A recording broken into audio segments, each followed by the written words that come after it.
Good morning everyone. आज हम पढ़ेंगे 2.4 हानिकारक सूक्ष्म जीव। सूक्ष्म जीव अनेक प्रकार से हानिकारक हैं। सूक्ष्म जीव लाभदायक हो सकते हैं तो हानिकारक भी हैं। कुछ सूक्ष्म जीव मनुष्य, जंतुओं, पौधों में रोग उत्पन्न करते हैं। रोग उत्पन्न करने वाले ऐसे सूक्ष्म जीवों को हम रोगाणु कह सकते हैं या रोगजनक कह सकते हैं। तो आपको ये अंडरलाइन कर लेनी है यहाँ से। सूक्ष्म जीव मनुष्य, जंतुओं एवं पौधों में रोग उत्पन्न करते हैं। रोग उत्पन्न करने वाले ऐसे सूक्ष्म जीव रोगाणु अथवा रोगजनक कहते हैं। यह आपको अंडरलाइन करनी है नोटबुक में। क्वेश्चन बनाना आपको, रोगजनक किसे कहते हैं। कुछ सूक्ष्मजीव भोजन, कपड़े, चमड़े की वस्तुओं को संदूषित कर सकते हैं, यानी कि उनको नुकसान पहुंचा सकते हैं, खराब कर सकते हैं। आइए देखते हैं हम कैसे हानिकारक गतिविधियों के विषय में हम अधिक जानकारी प्राप्त करें। पहले हम देखते हैं कि मनुष्य में रोग कारक सूक्ष्म जीव। तो मनुष्य में कैसे जो सूक्ष्म जीव होते हैं, जो रोगजनक होते हैं, ये कैसे हानि पहुंचाते हैं। मनुष्य में रोग उत्पन्न करने वाले सूक्ष्म जीव श्वास द्वारा शरीर में प्रवेश कर सकते हैं। पेयजल द्वारा, यानी कि पीने के पानी के साथ सूक्ष्म जीव हमारे शरीर में प्रवेश कर सकते हैं। भोजन के द्वारा हमारे शरीर में प्रवेश करते हैं। संक्रमित व्यक्ति, अगर कोई व्यक्ति संक्रमित है, पहले से अगर बीमार हैं या रोगी हैं, या कोई जंतु है बीमार है, रोगी है, उसके सीधे संपर्क में आने पर भी रोग का संचरण हो सकता है। सूक्ष्म जीव द्वारा होने वाले ऐसे रोग जो एक संक्रमित व्यक्ति से स्वस्थ व्यक्ति में वायु, जल, भोजन अथवा कायिक संपर्क द्वारा फैलते हैं, संचरणीय रोग कहलाते हैं। अभी हमारे एक महामारी, कोरोना महामारी चल रही है, ये भी एक संचरणीय रोग है। यानी कि ये एक रोगी व्यक्ति द्वारा स्वस्थ व्यक्ति अगर उसके सीधे संपर्क में आए या वायु के माध्यम से अगर वो पास में खड़ा है और वो श्वसन क्रिया कर रहा है, तो उसके दौरान, उस श्वसन क्रिया के दौरान उसके मुंह से काफ़ी सूक्ष्म बूंदें निकलती है पानी के रूप में। पानी की जो बूंदें होती है वो हमारे शरीर में प्रवेश कर जाएं, तो उन सूक्ष्म बूंदों में रोगजनक सूक्ष्म जीव होते हैं। वो हमारे शरीर में प्रवेश करने पर हमारे को भी रोगी कर सकते हैं। तो हमें ध्यान रखना चाहिए, ज़्यादा व्यक्ति के पास नहीं होना चाहिए। ये आपको यहाँ से अंडरलाइन करनी है। सूक्ष्म जीव द्वारा होने वाले ऐसे रोग जो संक्रमित व्यक्ति से स्वस्थ व्यक्ति के में वायु, जल, भोजन अथवा कायिक संपर्क के द्वारा फैले या संक्रमित व्यक्ति, ये आपको अंडरलाइन करनी है। यहाँ से संचरणीय रोग कहलाते हैं। संक्रमित व्यक्ति अथवा जंतु के सीधे संपर्क में आने पर रोग का संचरण हो सकता है। सूक्ष्म जीवों द्वारा होने वाले ऐसे रोग, यहाँ से भी अंडरलाइन कर सकते हैं, इसको हटाकर।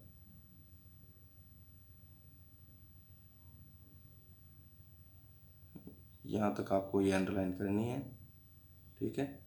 ये अंडरलाइन, ये यहाँ तक, और इसके पर्सन बना लेना संचरणीय रोग किसे कहते हैं और इसके उदाहरण। तो उसके उदाहरण भी आपको ये ऐड लिखना है। जैसे संचरणीय रोग के उदाहरण, हैजा जो संक्रमित रोग है, सामान्य सर्दी जुकाम ये भी संक्रमित रोग है। अगर किसी को सर्दी जुकाम हो रहा है, अगर हम उसके पास में खड़े हैं, अगर वो छींक रहा है या कुछ भी कर रहा है, छींक रहा है, अगर उसके पास में है, तो हमारे को भी सर्दी जुकाम लग सकता है। क्योंकि सर्दी जुकाम एक वायरल बीमारी है जो वायरस के द्वारा फैलती है। चिकन पॉक्स और क्षय रोग, टीबी, ये संचरणीय रोग है। इनके अगर पास अगर हम रहेंगे तो ये बीमारी फैल जाएगी। जब जुकाम से पीड़ित कोई व्यक्ति छींकता है तो सूक्ष्म बूंदों के साथ हजारों रोग कारक, यानी कि जब छींकता है तो उसके मुंह से जो पानी की जो बूंदें होती है, बहुत ही छोटी छोटी बूंदें होती है। कुछ बूंदें तो हमारे को दिखती भी है, बट काफ़ी बूंदें ऐसी होती है जो हमारे को आंखों से भी दिखाई नहीं देती, पर वो निकलती है। उसके अंदर हजारों रोग कारक होता है। अगर एक रोग कारक भी हमारे शरीर के अंदर प्रवेश कर कर गया तो भी वो विषाणु जो सूक्ष्म जीव हैं वो हमारे को बीमार कर देगा। ये वायरस श्वास के साथ ली जाने वाली वायु के साथ हमारे शरीर में प्रवेश कर जाते हैं। तो बीमारियां तो बहुत सारी हैं पहले से ही, बट लोग अब ये जो बीमारी वायरस जनित बीमारी है जो ज़्यादा फैल गई है कोरोना के रूप में, तो हम इसके बारे में अब ज़्यादा जान पाए। बाकी बीमारियां तो वायरस की पहले से ही हैं जो व्यक्तिगत संपर्क से फैलती थी और अभी भी फैलती है, और इसका वायरस जनित रोगों का मुख्य रूप से इलाज नहीं है।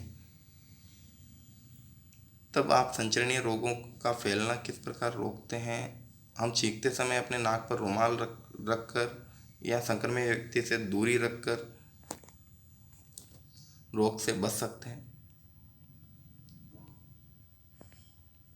कुछ कीट एवं जंतु ऐसे भी हैं जो रोग कारक सूक्ष्मजीव के रोकवाहक का कार्य करते हैं। काफ़ी काफ़ी कीट जंतु भी होते हैं, कीट एवं जंतु भी होते हैं जो रोग कारक का सूक्ष्म जीवों के रोगवाहक का कार्य करते हैं। किस प्रकार कि जैसे अगर हम घरेलू मक्खी के बारे में देखें तो घरेलू मक्खी क्या है कि कूड़े कचरे पर अपशिष्ट पर बैठती है और रोगाणु उसके शरीर से चिपक जाते हैं।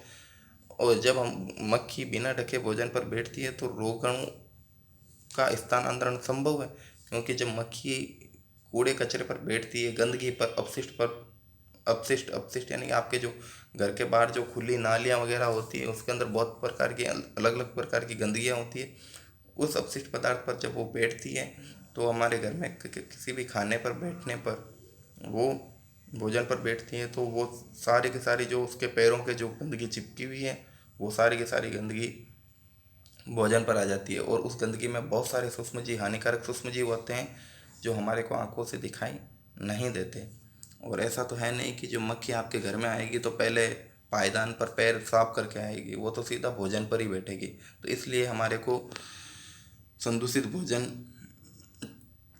नहीं करना चाहिए। यानी कि अगर कोई भी व्यक्ति ऐसा संदूषित भोजन करेगा तो उस बीमार पड़ने की संभावना है। इसलिए सलाह दी जाती है कि ढका हुआ भोजन ही खाना चाहिए। और मादा एनाफिलेज मच्छर भी एक कीट के रूप में उदाहरण है। जैसे कि ये मच्छर प्लेज्मोडियम मच्छर जो है मलेरिया परजीवी का वाहक है।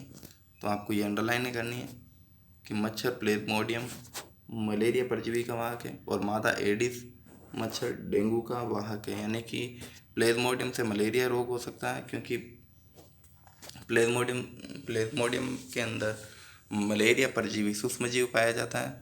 और अगर इस प्लेज्मोडियम के द्वारा हमारे को शरीर में काटा जाएगा तो हमारे शरीर के अंदर मलेरिया परजीवी सूक्ष्मजीव अंदर प्रवेश कर जाएंगे और हम बीमार हो जाएंगे। मादा एडिस के अंदर डेंगू वायरस होता है और वो उसके काटने से डेंगू वायरस के सूक्ष्मजीव जो है हमारे शरीर के अंदर प्रवेश कर जाएंगे और हमें ये रोग हो जाएगा। तो मलेरिया अथवा डेंगू का नियंत्रण हमारे को कैसे करना चाहिए? हमारे घर में मच्छर ना हो तो मच्छरों के लिए अलग अलग से गुड नाइट, ऑल आउट वगैरह ऐसी रसायन आते हैं, जहरीले रसायन आते हैं जिनसे हम मच्छरों को दूर कर सकते हैं। मादा एनाफिलेज मच्छर आपको दिखाई दे रहा है। तो मच्छर नहीं आने के लिए हम और भी कर सकते हैं कि मच्छर जल में उत्पन्न होते हैं, हमें पानी को कहीं रुका नहीं रहना चाहिए। कूलर, टायरों, फूलदानों आदि में ज़्यादा पानी इकट्ठा न होने दें और अपने आसपास के वातावरण को अगर हम स्वच्छ रखें तो मच्छर पैदा होने से हम रोक सकते हैं। ऐसे उपायों की हम सूची बनाकर अपना अगर मलेरिया को फैलने से रोका भी जा सकता है। नेक्स्ट है आपके मनुष्य में होने वाले कुछ सामान्य रोग और उनकी फैलने तथा रोकने के कुछ उपाय तालिका में दे रखे हैं। तो आपके ये सारणी है, ये सारणी आपको बनानी है। मनुष्य में सूक्ष्म जीवों द्वारा होने वाले रोग, सामान्य रोग जैसे कौन कौन से रोग हैं? मनुष्य में आपके फर्स्ट है क्षय रोग यानी कि टीबी, खसरा, चिकन पॉक्स, पोलियो। ये जो 4 प्रकार के अलग अलग बीमारियां हैं, रोग हैं। क्षय रोग जो होता है टीबी से होता है और इसका संचरण का तरीका कैसे होता है? ये वायु के माध्यम से। यानी कि क्षय रोग जब होगा तो जीवाणु यानी कि बैक्टीरिया से होगा। और इसका फैलने का तरीका वायु है। और बचाव के उपाय, इनके बचाव के उपाय क्या है? बचाव के उपाय सबके सेम ही है। और खसरा, जिसको हम मीजल्स बोलते हैं, ये वायरस के द्वारा होता है। इसका रोगजनक वायरस है। संचरण का तरीका वायु है। चिकन पॉक्स वायरस जनित रोग है, वायरस के द्वारा ही होता है। वायु या सीधे संपर्क से हो सकता है, यानी कि अगर किसी व्यक्ति से अगर हम हाथ मिलाएं तो, या हवा के माध्यम से वो पास में बैठा है और हम उससे बातें कर रहे हैं तो हमारे को चिकन पॉक्स हो सकता है। पोलियो, ये भी वायरस जनित रोग है, ये वायु से हो सकता है। या कोई पोलियो ग्रसित रोगी है, व्यक्ति है, उसके द्वारा उसके आसपास बैठने से वो छींकता है और उसके छींक के सूक्ष्म जीव हमारे शरीर के अंदर प्रवेश कर जाएं तो ये हमारे आने वाली पीढ़ी पर असर कर सकता है। और इस पानी के द्वारा भी पोलियो फैल सकता है। अब इसके बचाव के उपाय क्या है? क्षय रोग, खसरा, चिकन पॉक्स, पोलियो। रोगी व्यक्ति से पूरी तरह अन्य व्यक्तियों से अलग रखना चाहिए। अगर कोई व्यक्ति बीमार है इन बीमारियों से तो उसको अलग रखना चाहिए। रोगी व्यक्तिगत वस्तुओं को अलग रखना चाहिए। उसके सामान्य रूप से जो दैनिक जीवन में वो वस्तुओं को प्रयोग कर रहा है उनको अलग रखना चाहिए। और उचित समय पर टीकाकरण, समय समय पर हमारे को टीकाकरण होना चाहिए। जैसे पोलियो का टीका 2 बूंद, पोलियो की 2 बूंद हम लेते हैं, वो टीका ही है, वैक्सीन ही है। चिकन पॉक्स का, खसरा का, क्षय रोग का अलग अलग वैक्सीन आते हैं, ये हमारे को लगाने चाहिए। हैजा बीमारी और टाइफाइड, ये जीवाणु द्वारा होती है, बैक्टीरिया के द्वारा। हैजा जल और भोजन, दूषित भोजन से या जल से हो सकता है। टाइफाइड जीवाणु बैक्टीरिया द्वारा होता है, पानी के द्वारा। व्यक्तिगत स्वच्छता एवं अच्छी आदतों को अपनाना चाहिए। भली भांति पके भोजन और उबला पेयजल एवं टीकाकरण। अगर हैजा रोग से बचना होता है तो हैजा भी है, हमारे कोरोना की तरह महामारी चली थी बहुत समय पहले, तो उस वक्त सभी लोग उबला पेयजल पीते थे, यानी कि पानी को उबालते हैं पहले और फिर उसको थोड़ा सा ठंडा कर देते हैं और ठंडा करके पी लेते हैं, जिससे कोई भी बीमारी नहीं लगती। अगर हम दैनिक जीवन में भी अगर गर्म पानी पिए तो हमारे को कभी भी डॉक्टर के पास जाने की आवश्यकता नहीं पड़ेगी। हेपेटाइटिस ए, ये वायरस के द्वारा फैलता है और जल के द्वारा।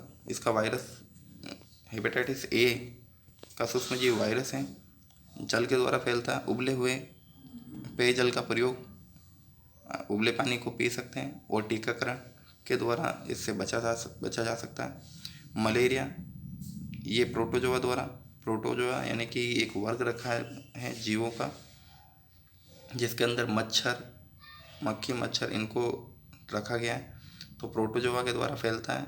इसका वाहक है मच्छरदानियों का प्रयोग कर सकते हैं। मच्छर भगाने वाले रसायन का प्रयोग कर सकते हैं, जैसे ऑल आउट, गुड नाइट। कीटनाशक का छिड़काव कर सकते हैं। मच्छर के प्रजनन को रोकने के लिए जल को किसी भी स्थान पर इकट्ठा नहीं रहने देना है, ताकि मच्छर ना फैले। ये आपके सारणी कंप्लीट। तो ये सारणी आपको पूरी की पूरी नोटबुक में बनानी है।